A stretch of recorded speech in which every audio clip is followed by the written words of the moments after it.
Buenas tardes, queridos radioescuchas de Radio Portales. Estamos en la edición de Vamos, Somos Chilenos de los días jueves. Reinaldo Reinick, que les habla, junto a Marisol Ortiz y Cristian Fuentes, le dan la más cordial bienvenida. Saludamos a nuestros colaboradores también, don Luis Salina, don Gerardo Terán y don Marco Leblanc, que hacen posible la emisión de este programa. Hola Marisol, hola Cristian, ¿cómo han estado? Hola Reinaldo, gusto de volver acá, con tanta cosa que para allá y para acá no habíamos podido estar, pero hoy día sí y con un gran invitado. Hola Cristian, ¿cómo estás? Hola Marisol, Reinaldo, buenas tardes a todas las personas que nos están escuchando. Un agrado volver a tener este programa y acompañar a todas las personas que vuelven a sus casas a eso de las 19 horas para entretenerlos e informarles con interesantes invitados como el de hoy. Así es, estamos con Alberto Soto, vicealmirante en retiro, eh, y a quien queremos conocer, que nos cuente de su vida, de su trayectoria profesional, y ha llegado también a la arena política, pero queremos conocer en fondo su vida hasta este instante en que está enfrentándose a un desafío eh, nuevo y novedoso para él. Antes de pasar a Alberto, quería leer unos breves titulares, pero Alberto, bienvenido. Si quieres saludar a la audiencia, adelante, por favor. Hola, ¿cómo están? Auditores de Radio Portales, además el panel que está acá, me acuerdo que cuando partió este proceso electoral, la Portales fue la primera radio que me entrevistó y terminándolo también es la última. Así que es como cerrar el ciclo bien. ¿Ah? Así que muchas gracias por invitarme. Sí, y no, y también gracias por aceptar la invitación, porque sabemos que están en lo último y en unas par de horas más se cierra el periodo de campaña. Bueno, en un par de horas, a las 23:59, se deben sacar las palomas, carteles y todo lo que invita a votar por tal o cual candidato. Oye, como siempre, leemos rápidamente titulares de lo que nos ha llamado la atención en la internacional. La tensión en el Caribe sigue aumentando. Arribó el grupo de batalla del portaaviones más importante de la Armada norteamericana, el portaaviones, el grupo de batalla del Gerald Ford. Siempre un portaaviones va con toda una escolta de buques de superficie y submarinos también. Así que es mucho más allá que solo un portaaviones lo que arriba al Caribe. Y también ha llamado la atención que cada vez vamos conociendo más de esta sorpresiva novedad en Nueva York, con un alcalde muy joven, de origen musulmán, y que también es un hombre de izquierda. Probablemente vamos a tener bastantes novedades en el transcurso de su asunción como alcalde. Y en lo nacional, bueno, siguen los debates y los cierres de campaña. El terrorismo en la Araucanía aparentemente se ha incrementado en estos días, probablemente por el proceso eleccionario. Y también nos ha llamado la atención el congelamiento de las encuestas, que llega a ser un absurdo porque se congelan las encuestas 2 semanas antes, pero uno sigue viendo encuestas que son muy privadas, ¿no es cierto? Y que finalmente se señala, oye, véanla, pero no se la pasen a nadie. ¿Mm? Eh, bueno, Alberto, cuéntanos un poquito de quién es Alberto Soto, cómo llegó a este instante de su vida. Eh, eh, bueno, va a ser complejo. Bueno, ahora parte tratando de consolidar todo, pero la verdad es que soy porteño. Partamos por eso. Ya, nací en Valparaíso, crecido en Peña Blanca, Villa Alemana, eh, un hijo de un suboficial de la Armada. Eh, Tengo unos recuerdos de Villa Alemana y Villa Blanca de una niñez muy feliz, pero en un Chile muy distinto, muy pobre el Chile de esa época. Justamente ayer fui a recorrer el barrio donde crecí y le explicaba a los brigadistas que no había nada ahí, no había ni siquiera pavimento, ni aguas lluvias, nada. Bueno, ahí crecí yo. Y a los 14 años, mi padre me propuso ingresar a la Armada. No fue idea mía, fue idea de él. Yo a los 14 años era un niño que jugaba con bolitas todavía y la verdad es que no pensaba mucho qué es lo que iba a hacer. Pero mi papá me propuso entrar porque mi hermano ya había entrado a la escuela naval, entonces para él tenía mucho sentido que yo tratara de ingresar y yo dije, ok, no lo pensé demasiado, muy de niño, ¿cierto? Y entré a la escuela naval y estuve 40 años en la Armada. Y el proceso que se ve tan sencillo fue no exento de problemas, evidentemente. Era un niño muy tímido yo, sin mucho carácter, sin mucho estado físico, pero me iba muy bien en lo profesional y muy bien en todo lo que era matemática, ciencia, todo me iba muy bien en eso. De hecho, yo fui campeón de matemática a los 12 años de toda la quinta región, Ah, mira, no, siendo alumno interesante. de un colegio público. Ya. Me saqué un premio regional de matemática, me lo entregaron a la Quinta Vergara, y esa fue la última vez que visité la Quinta Vergara, la primera y la última. Ya. Y en el proceso de ser marino, la verdad es que pasé por todo Chile casi, eh, comandé 3 buques, el Cabral, en un patrullero hidrográfico, 2 fragatas de la escuadra, y me fui a capacitar 2 veces al extranjero. Me fue muy bien académicamente en Chile cuando tuve que cursar académicamente. En la Academia de Guerra me saqué el primer lugar, el curso de especialidad me saqué el primer lugar. Y dentro de las curiosidades que además me pasaron de estar 4 años en el extranjero cursando o haciendo clases, en Estados Unidos específicamente, o en Monterrey o en Newport, también tuve 2 transbordos que fueron muy destacados para mí, siempre me acuerdo de esto.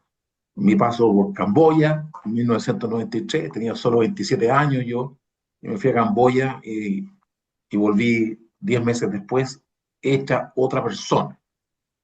La verdad es que Ya. volví, para mí hay un antes de Camboya y después de Camboya. Me cambió mucho mi forma de pensar, muchísimo. Me volví ¿Qué sen- práctico. ¿En qué sentido, Alberto, te cambió la forma de pensar? ¿Cuáles fueron los Porque aprendizajes? tú, tú vienes de una familia muy católica. Yo vengo de una familia muy católica, inmerso en una institución muy conservadora en ese aspecto también. Y de repente te vas a Camboya y te das cuenta que no hay Dios, pues. No hay Dios para ellos. Para todo el sudeste asiático no existía Jesucristo, no existía el Papa. El año nuevo era en abril, en el año nuevo chino, no tenían calendario gregoriano, no contaban con base 10, contaban con base 5. Y tú te partes pensando que ellos son miles de millones y que los católicos son 700 millones, 800 millones. Y te partes cuestionando todo, Marisol, todo.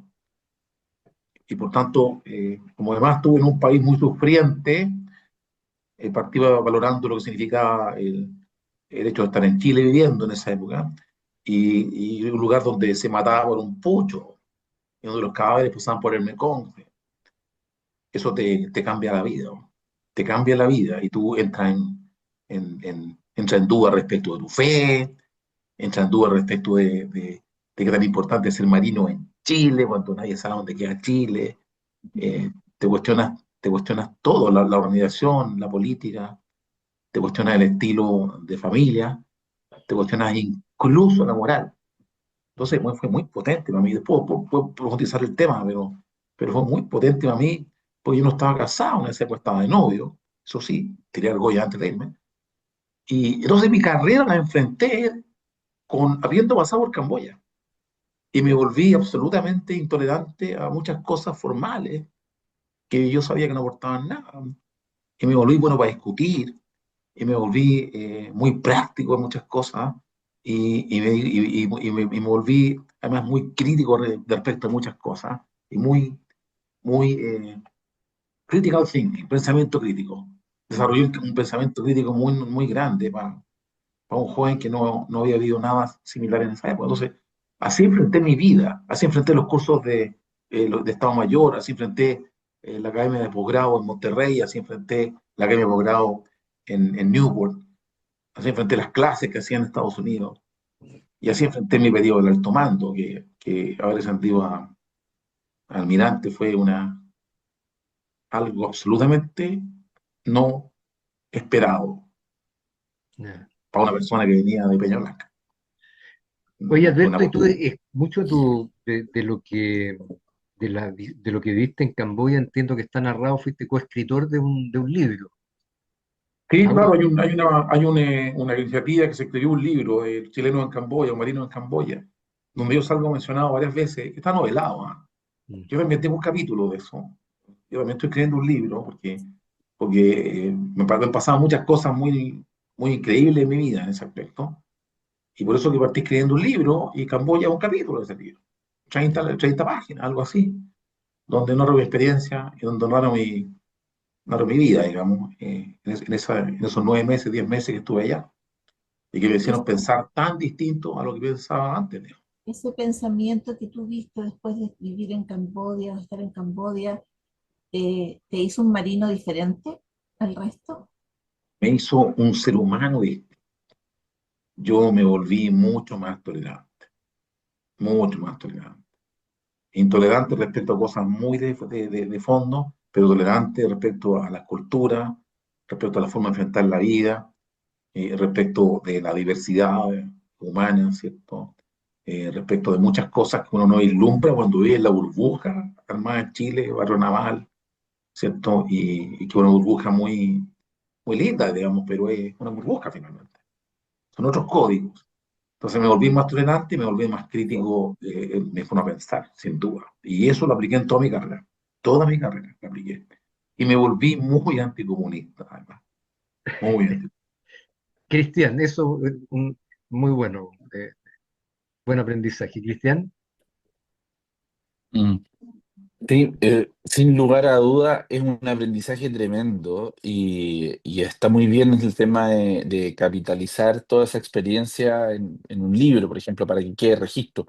Pero también sería bueno que nos puedas contar qué te lleva y qué te insta a dar el paso de poder aportar desde otra mirada del sector, volver nuevamente al sector público, eh, pero con un desafío mucho mayor, que es postular un cargo al Congreso. O sea, es hablar palabras mayores, es postular a algo que realmente hay que tener un nivel muy alto de responsabilidad, pero que coincide claramente con tu amplio nivel de experiencia. Sí. Mira, yo en mi vida he tenido una formación integral, ¿ya? He tenido una formación muy técnica y también muy humanista, completa, completa. Eso me ha hecho ver también el mundo de otra forma. Pero cuando tú tienes experiencias de vida, y ya no me refiero a Camboya, me refiero al periodo de alto mando, ¿ya? Cuando yo era casi listo a ser Ujú, almirante, partí vislumbrando en función de la tarea que tenía, que era jefe de planes, primero del Estado Mayor Conjunto de las Fuerzas Armadas y después del Estado Mayor de la Armada, partí vislumbrando algunos detalles importantes respecto a nuestra nula capacidad de controlar la frontera. Mira qué fuerte lo que te digo. No sé si nula, bueno, es muy ujú, fuerte, pero baja capacidad. Y esto después me tocó vivirlo en carne propia, porque me ascendí al almirante y me mandaron comandante en jefe del norte de Chile. Comandante en jefe de la cuarta zona naval, con jurisdicción de Arica hasta Taltal. Y tuve que vivir en carne propia la lucha contra el narcotráfico, y tuve que vivir en carne propia la lucha contra la inmigración ilegal, contra la pesca ilegal, contra el contrabando, ujú. contra la corrupción que se daba en algunas organizaciones ahí. Y eso me comenzó a abrir los ojos de que el país ya estaba comenzando a vivir un proceso de degradación muy importante. En la zona norte ocurrían crímenes atroces, atroces, que no se veían en Chile Central. Cabezas sacadas de su cuerpo, cortes de mano, gente desangrada, gente enterrada, una violencia y ¿Hace una cuánto estamos crueldad. hablando de esto? Apenas Disculpa, 2000, Alberto. el 2018, 2018. Hace muy poco ya. Sí, claro, 2018, Ya. 7 años atrás, había una violencia Ujú, increíble en el norte de Chile, había índices de asesinatos increíblemente altos, había sin duda alguna ya mafia operando en ujú, Chile y las autoridades locales lo sabían. Y lo sabían, ya. y yo era muy amigo de esas autoridades locales y me decían, no nos inflan en el centro del país, no importa cómo lo gritemos, no nos inflan. Y el presidente para allá, y los ministros para allá, miraban esta cuestión, pero después volvían a Vitacura, volvían a la dehesa, y chao, y el problema era en Santiago que es más grande, así que no inflamos, inflamos. Pero esto ya había partido, en 2018 y antes ya había partido, ¿cierto? Y yo fui testigo de eso y siempre supe en mi rol obediente, no iliberante, que tenía que asesorar. Entonces yo me daba cuenta de los errores que estamos cometiendo. Ujú. ya estábamos con dolores, ya la legislación se había quedado corta, ya no teníamos capacidades suficientes, ya no había gente suficiente. Entonces, cuando después, cuando después viene el estallido social, el país perdió el foco. Y si no era importante lo que pasaba en el norte, menos, bueno, perdimos el foco completamente por varios años. Y vino la pandemia, entonces ya nos pasó una planadora por encima, ¿ya? Entramos en un sueño, y cuando este sueño terminó, relativamente, ¿cierto? Lo que pasó fue que ya habíamos perdido el control de parte del territorio, ¿ya? Y eso, que las Fuerzas Armadas sí sabían que estaba ocurriendo, y sí había un problema grave, ya, estoy hablando de 3 años atrás, 4 años atrás.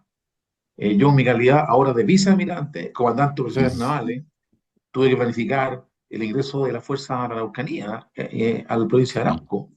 Y, y yo sabía en el forro que estábamos ya, y sabes tú que se quemaban iglesias, que a nadie parecía importarle, mataban gente, nadie importaba. Y hasta que de repente pasó algo que era tan la escalada en violencia que nosotros ya comenzamos a sospechar de que íbamos a entrar en estado de excepción, que se posponía, se posponía, se posponía, ¿cierto? Hasta que se produjo la quema de una iglesia con gente adentro, y eso provocó que finalmente el gobierno de Piñera decidiera decretar estado de excepción. Nadie murió en la quema de la iglesia, pero supimos lo que pasó y estos tipos se volvieron locos, se volvieron locos. Entonces, nosotros llevábamos 8 meses entrenando para eso de noche, para que nadie supiese que estábamos entrenando. 8 meses planificando en lugares secretos para que nadie supiese que íbamos a entrar, ¿cierto? Porque si íbamos a entrar así, probablemente no iba a costar mucho salir. Bingo, entramos y ya llevamos 1400 días, 1500 días de estado de excepción. Nunca más salimos, porque entramos con las manos amarradas. En el camino, mi gente se agarró a balazos.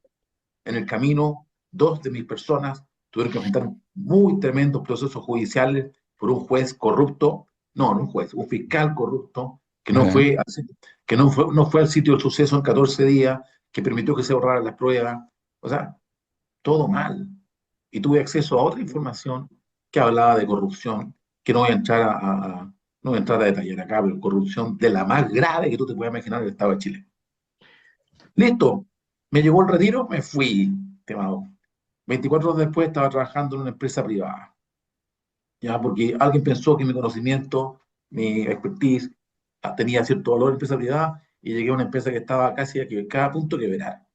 Y me mandé 2 años y medio ahí y terminamos muy bien en esto. Pero en el camino, en esta empresa que era Papayón Chile, nos asaltaron decenas y decenas de tiendas en los lugares más diversos en Chile, con jóvenes piseros con la pistola en la cabeza, con punteros láser apuntándole a la gente nuestra dentro de las tiendas, balazos dentro de las tiendas. Yo dije, no, esto a nadie le importa, no siquiera saber las noticias, pero me terminé de sensibilizar. Y yo dije, ahí saqué mi conclusión yo.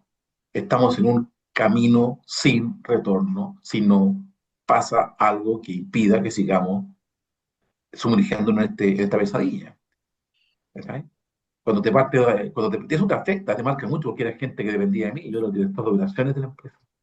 Tanto a mí me llegaban todos los casos y yo iba a todas las tiendas saltadas y hablaba con la gente y decían, jefe, esto está mal, gente muy joven. Así que, mira, mis expectativas siempre fueron intentar ayudar de alguna forma. De hecho, trabajé en el Instituto Libertad durante 2 años ad honorem mientras estaba en Papayón, asesorando a Luis Pardo, que era el director de área de defensa. Yo tengo mucho cariño a Luis Pardo, ¿cierto? Y en ese proceso es muy raro que se alineen tus expectativas de ayudar con que alguien piense que tú eres la persona para participar en algo como lo que estoy haciendo ahora. Bueno, a mí me pasó. A mí me pasó. A mí el Partido Republicano me buscó. Me buscó y entré en un proceso de discusión personal entre la familia, porque no era una buena idea. A mi esposa no le gustó la idea. Me dijo, eh, porque de nuevo esta cuestión, no te bastó con 40 años, no te bastó con todo lo que pasamos, porque hay muchas cosas que no le he contado, no te bastó con todo lo que pasamos.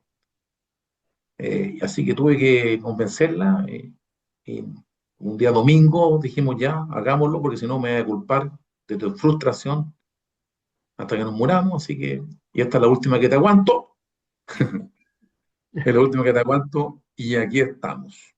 Bueno, Y estamos aquí estamos. conversando con el almirante en retiro Alberto Soto, candidato al Senado por la región de Valparaíso, desde el Partido Republicano. Alberto, cuando fuiste comandante en jefe de la cuarta zona naval, siempre llamó la atención que ninguno de los cuarteles e instalaciones de la Armada fueron finalmente atacados y entendemos que hubo una conversación importante con un diputado comunista, y que, hablando claramente, sirvió muchísimo para disuadir a esa persona y a las hordas de izquierda de atacar cuarteles navales, como sí ocurrió con el ejército, carabineros, y entiendo que en algunos lugares incluso algunas bases También con aéreas. la plata. Mira, eso fue durante el estallido social, ¿sí? Es verdad que yo tuve no sé si suerte es la palabra correcta, pero yo fui utilizado, contactado por el Partido Comunista y me transformé en el primer oficial general de las Fuerzas Armadas, ser contactado por el Partido Comunista y conversar sobre el estallido social, sobre lo que estaba ocurriendo. Eso me pasó a mí, po. Yo no podía creer lo que estaba pasando. Mientras estaba viviendo ese momento, no podía creer lo que estaba pasando. Y, y, y, y efectivamente, Iquique ardía, Antofagasta ardía, Arica ardía, y fui contactado y se produjo un diálogo muy áspero con ese diputado. Y en la práctica lo que yo hice fue convencerlo de que era una muy mala idea intentar utilizar los mismos medios que habían utilizado con las demás Fuerzas Armadas con la Armada. Porque si ese era el caso, la reacción nuestra iba a ser muy distinta. Y eso quedó como una conversación secreta entre nosotros, que meses después se reveló por él. Hugo Gutiérrez, cuando fue sorprendido por una patrulla de la Armada en la pandemia violando el toque de queda con su familia. Ahí, cuando se vio acorralado, él reveló esta conversación y la tergiversó y se hizo pública. Y como le contaba a alguien por ahí, me dice un personaje de Twitter muy famoso por 24 horas, se fue tendencia en Twitter. Efectivamente, pues y uno se da cuenta la orgánica de estos movimientos y se da cuenta que nada es espontáneo, la verdad, todo era manejado, todo era conducido, todo era parte de un plan y no les voy a contar mucho más porque no puedo, pero lo que les puedo decir es que yo la ingenuidad la perdí hace mucho rato, ya, esa es la arma. Entonces, es una razón más para decir, bueno, ¿por qué no intentar ayudar? ¿Por qué no intentar ayudar? Y eso es algo que el Partido Republicano no creo que lo leyó o simplemente pensó que yo era la persona y por eso estoy acá. Por eso estoy acá, con todos los riesgos que significa y con todo el sacrificio que significa, porque yo creo que este es un camino sin retorno. Y no lo habría hecho con nadie más que con Kass, creo yo. Porque Kass es una figura que a mí me llamó la atención hace 8 años. Siempre lo encontré en este tipo de cosas muy consecuente. Y para mí eso es suficiente. Ha sido suficiente. Oye, interesante tu experiencia en realidad para llegar a este momento. Ya vamos a seguir conversando en la segunda parte del programa de lo que te ha tocado ver, qué te ha llamado la atención del trabajo que has desarrollado en terreno, conociendo las inquietudes de la gente, conociendo lugares nuevos, problemáticas que a veces escapan del conocimiento de uno, porque, no, como dices tú, hay cosas que no están en la noticia, que no son noticias para ningún medio, por lo tanto uno la ignora y las autoridades también. Pero estamos en la mitad del programa y siempre invitamos a nuestros invitados, valga la redundancia, a escuchar una canción de su elección para este intermedio musical. Así que te dejamos la libertad, Alberto, de Yo proponer. creo que Manuel viene a Chile pronto, a mí me gusta Manuel, ¿ah? Luego algo de mi edad, pero, pero me gusta la canción esa, Bella Señora, creo que se llama Bella Señora o algo así. Eso. Oye, y por ahí leí también que José Antonio en alguna ocasión también le gustaba Emanuel, o fue un show de Emanuel en alguna oportunidad. El otro día estaba leyendo ahí de los gustos, cosas, excentricidades y cosas así de algunos candidatos. Bueno, vamos entonces con Bella Señora de Emanuel. No nos dejen, ya volvemos. Oye, pero qué buena qué buena la canción. A mí Manuel también me gusta, La chica de humo también me gusta, pero esta bella señora, yo creo que hay que dedicársela a tu señora, porque ya que te ha dejado que estés postulando con todo Además, esto, yo creo que hay además que Paciente de, señora, de todas maneras a tu paciente señora señora, también.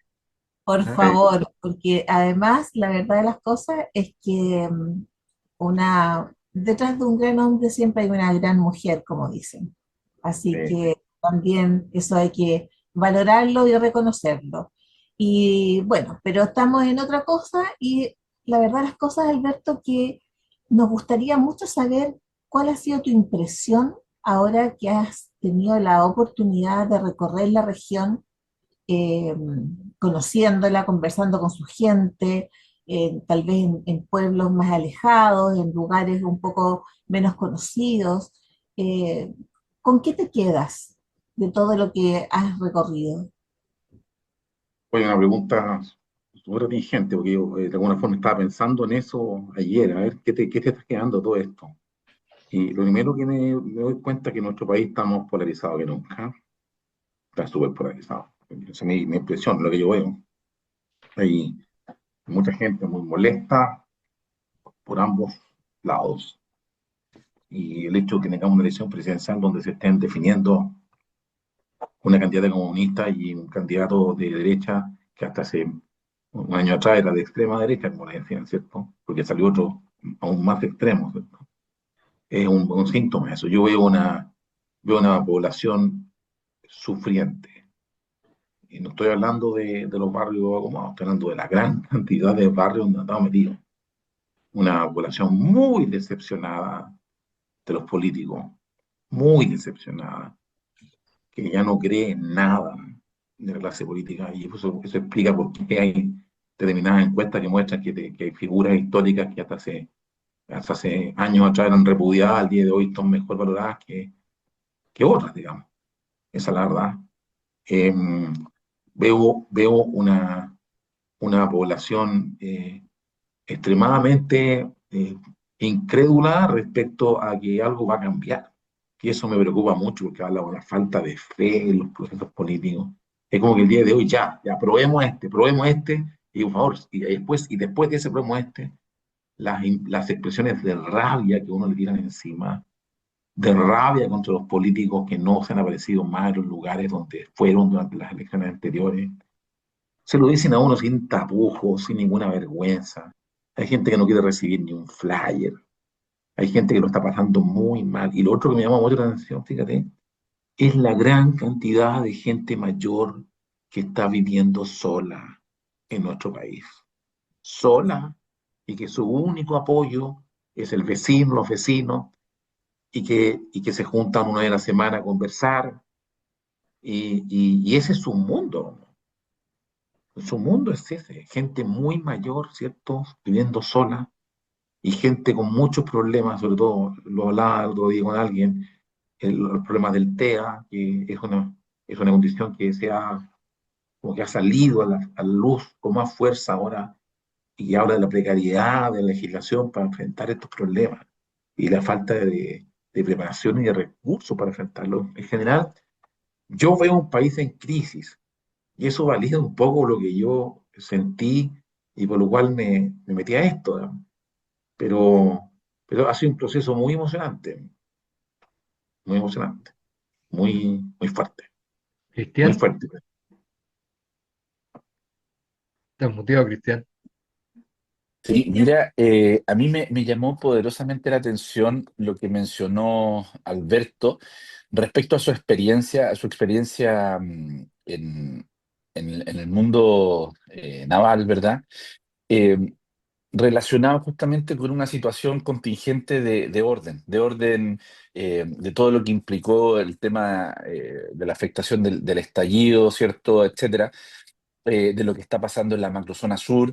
Eh, qué importante tener hoy día en el Parlamento alguien con la visión de qué es lo que se necesita para fortalecer nuestras Fuerzas Armadas y cubrir, ¿no es cierto?, con una estructura legislativa que dé confianza, ¿cierto?, a que las Fuerzas Armadas puedan actuar para restaurar el orden. Entonces, ¿Cómo sientes que vas a aportar en eso, con esta tremenda experiencia? ¿Qué es lo que se necesita para que las Fuerzas Armadas tengan el respaldo necesario?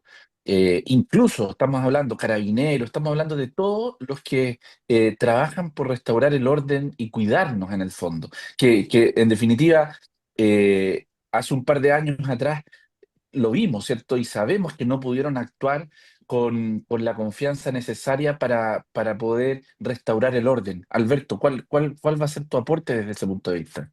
Mira, primero que hay que partir con pasteles o dos pasteles. ¿Ah? Yo creo que primero, los primeros que tienes que fortalecer tú, que tienes que darle garantías jurídicas y Perfecto. garantías políticas, son las fuerzas de orden y seguridad. ¿Y por qué lo digo? Porque los que están en las calles todos los días del año son carabineros y la PDI y la Policía Marítima, que mucha gente no sabe ni que existe, pero esa gente está en las calles y dando la cara y peleando contra los problemas que del día de hoy todos los días. Y si tú no tienes un apoyo político y un apoyo judicial absoluto y comprometido, Ujú. y si tú no tienes el presupuesto que requieres para eso, y si tú no tienes el equipamiento que requieres para eso, y no tienes la cantidad de personal que requieres, por lo tanto tienes que crecer para esta nueva contingencia, esto es una pelea perdida. ¿Por qué? Porque los traumas son tan importantes del estallido social, es que si tú me mandas a la calle donde yo no quiero ir, si Así tú me es. pides que tenga una manifestación donde yo no quiero ir, y ahora me voy a mandar a hacer cosas más complejas con el narco, o sea, voy a matar a una persona, voy a tener un enfrentamiento y vamos a terminar todos procesados y presos, no, gallo, mejor hagámonos los locos. Mira lo que te digo, hagámonos los locos. Si tú crees que yo no he visto eso ya en el control de orden público, yo lo viví en carne propia, mejor hagámonos los Exacto. locos. ¿Me cacháis? Exacto. ¿Por qué? Exacto. Y no hay respaldo político y no hay respaldo judicial. Entonces, Exacto. letra A de la solución, respaldo político y respaldo judicial.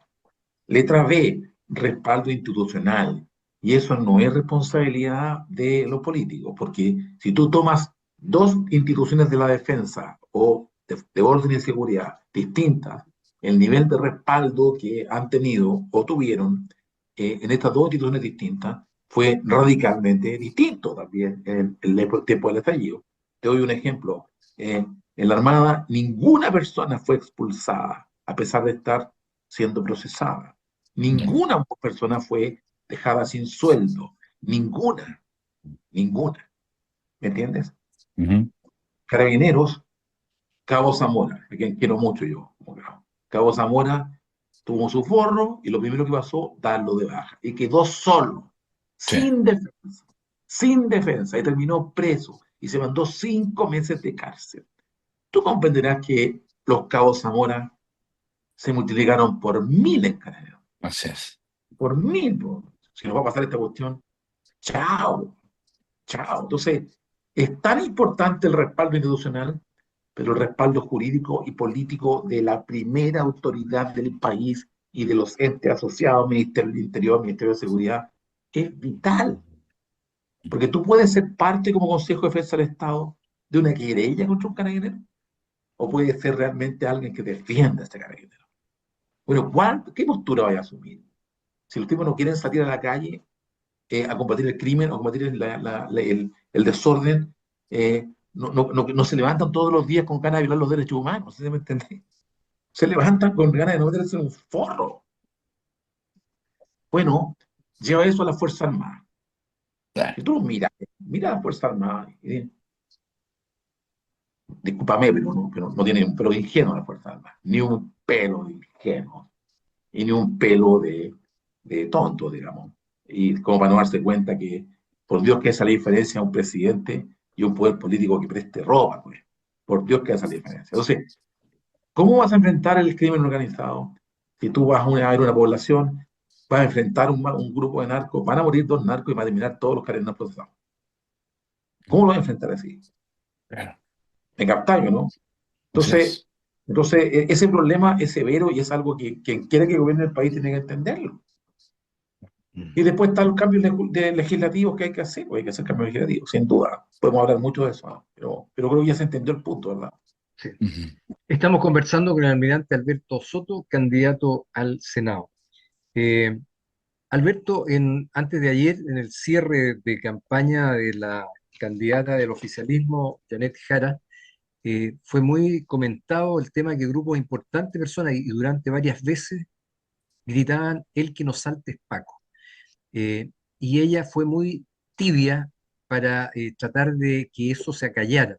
Y ahí uno recuerda que Elwin, a poco de haber asumido el año 90 como presidente de la República en una actividad en el Estadio Nacional, también partieron gritando, pero él tuvo la energía de detener eso, de controlar eso. Y aquí no sé, entonces, ¿cuál es tu opinión respecto de eso que se está viendo? O sea, estamos hablando de los tremendos desafíos y riesgos que tiene el Carabinero y vemos que hay una parte del país, no sé, que quiso refundar Carabineros, eh, y sigue un grupo importante de ellos insultando, menoscabándolo, con canciones, con dichos, etcétera, etcétera. ¿Cómo ves Bueno, tú eso y cómo debiese actuarse respecto a esa situación? bueno, yo creo que es parte del desafío mayor que el país se enfrenta, el saber que si gobierna la derecha, la oposición va a ser destructiva. Yo ya no creo en la oposición. O sea, cuando el presidente Boris está pensando en ser el jefe de la oposición, al tiro ya, ni siquiera ha terminado de gobernar, quiere ser el jefe de la oposición. Cuando la candidata Jara, que es comunista desde que tiene 14 años, misma edad que yo postulé a Juan Naval, ¿cierto? Y que el día de hoy se desmarca de eso, y se desmarca de lo mal gobierno que ha sido.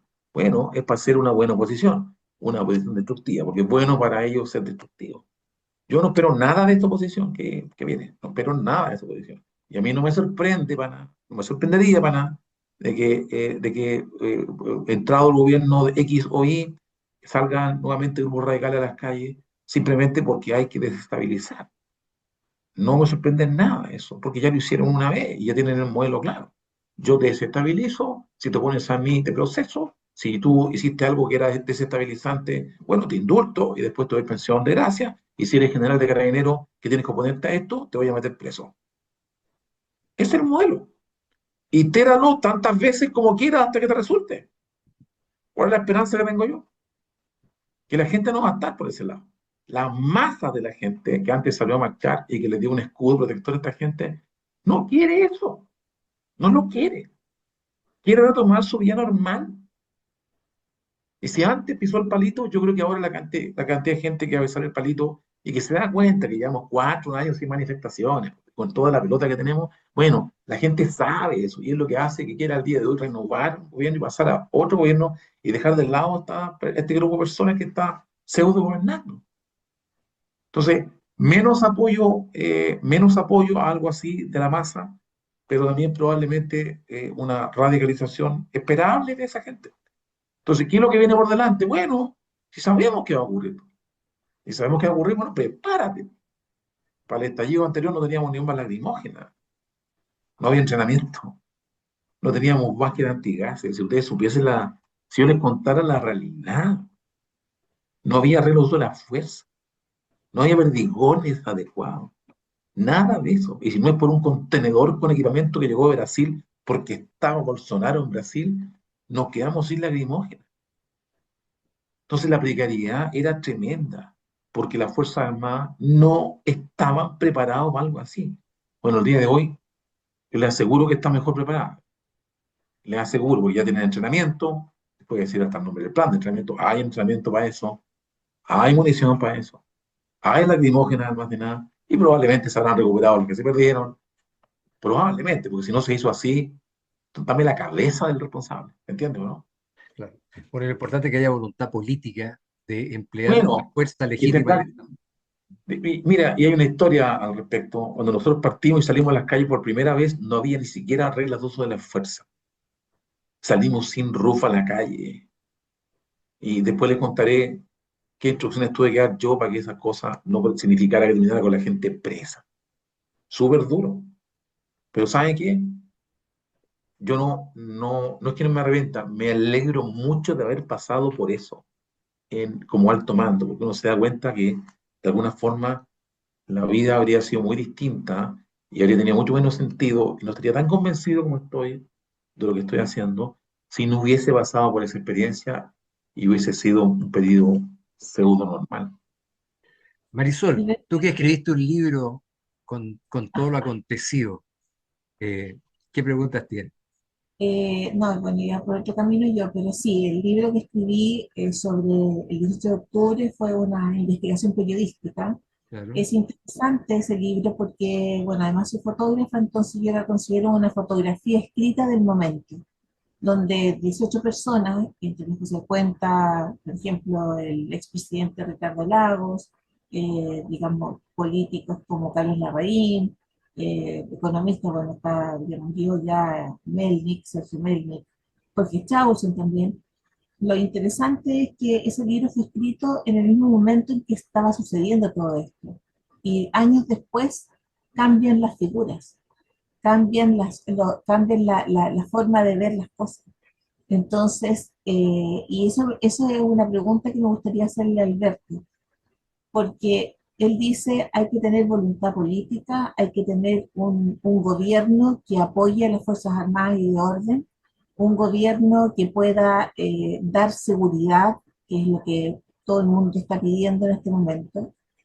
Eh, pero también es cierto de que ese gobierno va a tener, le van a hacer la vía cuadritos todas estas personas que van a salir a la calle y van a ver probablemente situaciones límites como las que vivimos el 18 de octubre. Entonces ese gobierno va a tener que tener la tenacidad y la valentía de hacer valer la ley y ver cómo va a poder enfrentar las situaciones que, con todos los problemas que tenemos de los derechos humanos, estas otras cosas. ¿Cómo lo ves tú, Alberto? Porque la estrategia de un gobierno cuando llega al poder es en el fondo tratar de que el país en este caso, digamos, se equilibre, porque este país está súper, como dice él, muy polarizado, pero al mismo tiempo la gente quiere vivir mejor, quiere estar tranquila, quiere salir a la calle tranquila, quiere poner a los niños en el colegio sin la tómbola, quiere muchas cosas, pero ¿cómo lo hará este gobierno? ¿Cómo debiera enfrentar el próximo gobierno, si es un gobierno de derecha, como todos esperamos? Este tipo de cosas que va a pasar, porque tú mismo dices, o sea, Boris ya está diciendo voy a hacer oposición, es lo único que ha hecho en su vida, o sea, nunca ha hecho nada, nunca ha trabajado, nunca ha hecho una empresa, nunca ha tenido nada. Lo único que ha hecho ha sido ser activista político hasta siendo presidente. Nunca ha habitado su cargo, como dice el medio.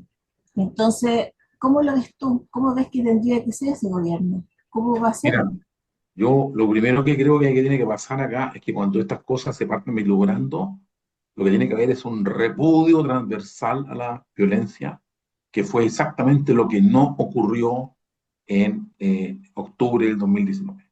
No ocurrió. No hubo repudio transversal a la violencia. La clase política es culpable de eso. Así de simple te lo digo. Sí, para mí es inaceptable que alguien valide la violencia, sobre todo cuando no tiene que estar a cargo de controlarla. Primera cuestión. Yo creo que ese tema está medio claro ya. O sea, si yo fuese senador, créeme que si no veo esa actitud en quien tiene que hacerlo, la casa dejo la casa. Eso es lo que te quiero decir. ¿Me entiendes? Primera cosa, actuar con un mínimo de empatía con las fuerzas de orden y fuerzas armadas que tienen que estar metidas en esta cuestión. Primera cosa. Pero segunda cosa, y esto es más o menos, no es tan fácil de imaginar, pero no es tan fácil de explicar, pero sí de imaginar para mí. Primero, yo creo que este tipo de cosas no tienen que permitir uno que ocurran, no tienen que permitir que ocurran, ¿ya? Hay inteligencia policial, de hecho la hay, de hecho Piñera sabía que esto iba a pasar, lo sabía, no lo creyó, bueno, ahora parte creyéndolo, porque si sabemos que va a ocurrir, dime cuándo es. Y yo tomaré las medidas del caso y utilizaré el código procesal penal que corresponde, donde dice que la sedición está penalizado por ley en Chile. Y hazlo. Y deja la escoba antes de que ocurra. Y si quieres después tienes que pagar millones de indemnización, bueno, págala, pero esto ya muy creativo de mi parte, a lo mejor. Pero, pero las cúpulas que organizan este tipo de cosas, las cúpulas que avalan este tipo de cosas, eh, son cúpulas en general cobardes. Y cuando tú ves como cúpula que te cacharon, es lo que te digo, bueno, tú retrocedes, po. Porque si algo que tú le puedes decir a esta gente es que es cobarde, po. Manda a la gente, pero ellos se quedan como ideólogos. Y lo proyectan. Y te puedo decir nombres ahí, no te lo voy a decir, pero te lo podría decir aquí mismo. Decir, mira, este gallo debe haber sido enjuiciado antes de por sedición. Así de grave. ¿Me entiendes? ¿Y qué? Y si lo haces, ¿qué? ¿A qué le hay explicaciones? El no, deja que explote entonces. Y después lamentate. Y después lamentate. Si tú sabes que en esto no hay intención alguna buena, no lo hay. Entonces, mi pregunta es, si haces más, mi afirmación es, si haces más de lo mismo, el resultado va a ser exactamente el mismo. Y va a terminar con carabineros procesados y fuerzas armadas procesadas, y los comandantes jefes van a decirle al presidente X o presidenta X, mire, no hay garantía, no salimos nomás, y chao. Y van a certificar la Constitución por tercera vez. Eso va a pasar. Porque es lo que están buscando, la Constitución. Eso es todo. En realidad deberíamos certificar la Constitución, sí, no, la Constitución era de Pinochet, tenemos razón, nunca cerramos el ciclo. Y van a partir las explicaciones políticas. Bueno, no puedes permitir que eso ocurra. No puedes permitir. Y para eso se requiere un gobierno decidido, un parlamento decidido, no cobarde, por no te lo diga así. Y se requiere gente con principios y con convicción. Y esa es mi visión. Pero Cristian, Alberto, sí, Mm. Ya yo recuerdo que en el libro, cuando entrevistamos a Jorge Chausson, él dijo que el peor error que había cometido Piñera es haber entregado la joya de la corona. Y cuando yo le dije, ¿y cuál es la joya de la corona? La Constitución. claro, sin duda. pero mira, si es el mismo modelo, Foro Sao Paulo, marca uno, modelo cero. Si fue lo que hicieron en Venezuela, fue lo que hicieron en Bolivia, si en todas partes el mismo modelo. Al final, cuando está la pelota en las calles, el tema es la Constitución. La Constitución. De Y manual. tú en Chile no eres capaz de verte, ¿cierto?, al espejo y decir, por Dios, somos el país más desarrollado de Sudamérica, somos el más estable, somos el más seguro. ¿Cómo puedes creerte esa cuchufleta? No, pero El tú te la relato, crees. el relato, eso lo dijo la Sí, Magdalena Pilar, dijo que tú el te la relato crees. era Tú, algo increíble hasta en la historia. Nosotros sí, sabemos los relatos, pero la realidad, la verdad, de repente pasa piola, justamente porque el claro. relato es más fuerte y toca Entonces, Marisol, que, claro. que Entonces, realmente Marisol, ahí es donde tú te desilusionas de la clase política. Porque si tú, como político, senador, diputada o ministro, no tenés claro el relato y no tenés claro qué es lo que está bien y qué es lo que está mal, y avalas la violencia y guardas silencio frente a la destrucción, entonces tú no mereces estar en este puesto. Entonces, yo ahí me da una rabia gigantesca con. Porque yo, adulto, yo te lo miro, me acuerdo de todo este proceso y yo habría mandado a freír monos a todas las autoridades, a todas. Yo tuve que pelearme con los intendentes regionales. Declare estado de excepción. Llame a Chadwick, por favor, declare estado de excepción. Pero si no está tan malo. ¿Cómo no va a estar tan malo? Te está haciendo pedazo la gobernación provincial. ¿Cómo no va a estar tan malo? Mira las cosas que estoy contando. Pero pasé por todo eso. Pasé Bueno, por todo eso. Alberto, estamos ya llegando hacia el final del programa. Desgraciadamente seguiríamos conversando mucho María, más, María, pero nos puede llegar la medianoche. Así que le voy a dejar el micrófono a Cristian y luego a Marisol para que se puedan despedir. Y yo agradecerte mucho tu tiempo y también desearte éxito en el propósito que te has fijado y que creemos que sería una enorme contribución al país de tener senadores de la calidad y de la experiencia vivida que tienes tú. Así que un abrazo grande, Alberto. Seguramente vamos a conversar el domingo o el lunes en la noche, tarde, eh, para ver qué es lo que ha pasado, porque seguramente va a ser muy comentado y yo creo que van a haber mucha cobertura internacional, incluso para ver qué es lo que pasa en este país que ha sido de tipo departamento piloto, país piloto para muchos experimentos. Así que un abrazo grande y le dejo el micrófono a Cristian y luego a Marisol para que se puedan despedir. Yo creo que el mensaje más importante de esta conversación que tuvimos con Alberto es la experiencia, la consecuencia y la convicción. Eh, Estamos en tiempos en que hay que decidir y hay que, de todas maneras, elegir con información. Y yo creo que es un agrado escuchar a una persona que va a postular, está postulando un cargo tan importante como el Senado, con una vasta experiencia y con la película más que clara de lo que hoy necesita nuestro país. Así que, Alberto, te deseo todo el éxito. Eres lo que realmente hoy día, eres un componente importantísimo de lo que hoy día necesitamos como país.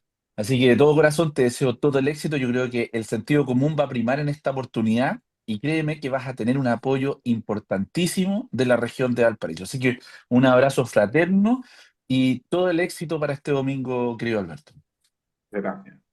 Marisol, Bueno, yo opino igual que Cristian, creo que es el momento en que el país se ponga sensato, que aplique su sentido común, que recuerde su historia, que solamente sienta lo que realmente todos sentimos, que estamos todos desilusionados de la forma en que se han hecho las cosas y mucha gente que creía en que a lo mejor este gobierno más joven, con ideas novedosas, con supuestamente una moral más alta, iba a hacer el cambio, no lo hizo. Entonces, yo creo que es muy fácil, de alguna manera, a menos que tú seas muy radical, pensar la necesidad de tener hoy en el Congreso buenas personas, buenas gentes, buenas personas, y que piensen en el país y no en sus cosas personales, en sus intereses partidistas. Y yo creo que eso es. Y un soldado de la patria, cuyo juramento dice que la patria es el hogar, yo creo que está claro que es una persona que puede ser un aporte enorme dentro de lo mal que está la política hoy día. Así que lo mismo, todo el éxito, todo lo mejor para ti, Alberto, y muy agradecida de que hayas decidido eso, que te hayas dado la posibilidad también de aportar. Oye, yo simplemente decirles que para mí ha sido un agrado gigante terminar este proceso con ustedes, ¿ah? Un tremendo agrado, ¿ah? Y viene con la nostalgia ahí, ¿ya? Y lo otro, quizás lo más desafiante de todo es intentar que la gente conozca en 13 semanas, 14 semanas, lo que otros han tenido 8 años para hacer. Eso es lo más desafiante. Pero bueno, vamos a ver qué pasa y estoy muy contento de haberlo hecho igual y todo el tema y desearles lo mejor y estaremos en contacto. Así que le agradezco mucho la oportunidad de conversar de esta forma tan honesta y tan transparente. bueno, ¿Ya? muchas A los gracias. auditores, lo mejor para los auditores de la Radio Portales. Un abrazo gigante. Muy bien, estaremos, no nos dejen, el próximo jueves estaremos nuevamente conversando los resultados de estas elecciones. Un abrazo y buenas tardes.